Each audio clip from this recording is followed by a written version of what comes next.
muri Amerika no mu Bufaransa ntabwo barusha Imana i Rwanda. Ayo na magambo ya Prophète Ernest Nyirindekwe werekeje mu Bufaransa mu gitondo cyo kuri uyu wa kane tariki ya 9 Nyakanga 2026. Ariko kandi yajyanye n'umuryango wose, umugore we ndetse n'abana. Umunyamakuru nawe ati noneho Prophète nimwimutse burundu. Azo nibwo bwa mbere njyanye na famille ko ariko abanyamakuru murashi ubu nabyo mubibonamo inkuru cyane. Oya nibisanzwe turimo abana bari mu bihe by'ibiruhuko bagiye mu giterane nabo barashaka kuza gusenga, baje mu giterane bari barabigambiriye dore ko bari no mu bihe. Uherutse muri Amerika aho witabiriye amasengesho yabereye muri White House. Hari experience wakuye y'ujyanye i Burayi? Erega ntabwo muri Amerika barusha Imana i Rwanda. Ubu se nuruzi ko navuyeho nkaza hano gusenga kugira ngo mbone nzamuke nuzi hano ni ku isoko. Nuko wenda mwabiremereje cyane, mwabigize ibintu biremereye ngo kumva ngo wagiye mu masengesho ngo he gusengera isi muri Amerika.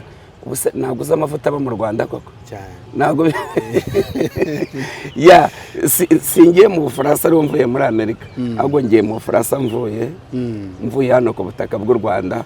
Ndumva nuzi iki ni ikirere Imana yamamagariyemo, iyo ngihagazemo mba numva ubuntu bw'Imana budasanzwe n'umugisha ukomeye.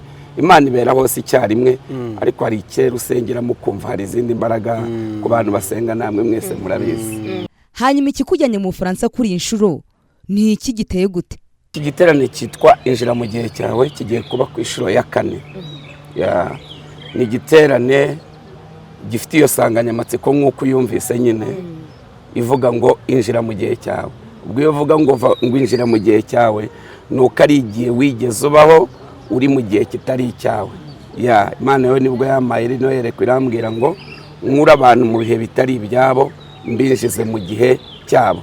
Ibyo tuzabisobanura mu buryo buhagije.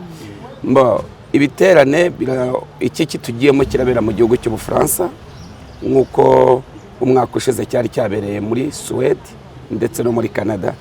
Iki ngiki rero icyo bakwitega gikomeye, bitega imirimo y'Imana. Tumaze iminsi dusenga. Kuri inshuro uyu muprofete Nyirindekwe Ernest ibitaramo agiye gukora guhera kuri uyu wa gatanu tariki ya 10 kugera ku cyumweru tariki ya 12 azaba ari kumwe n'umuhanzi Alexis Dusabe umaze iminsi nawe ari gukora ibitaramo byo kwizihiza imyaka 25 amaze akora umuziki wo kuramya no guhimbaza Imana.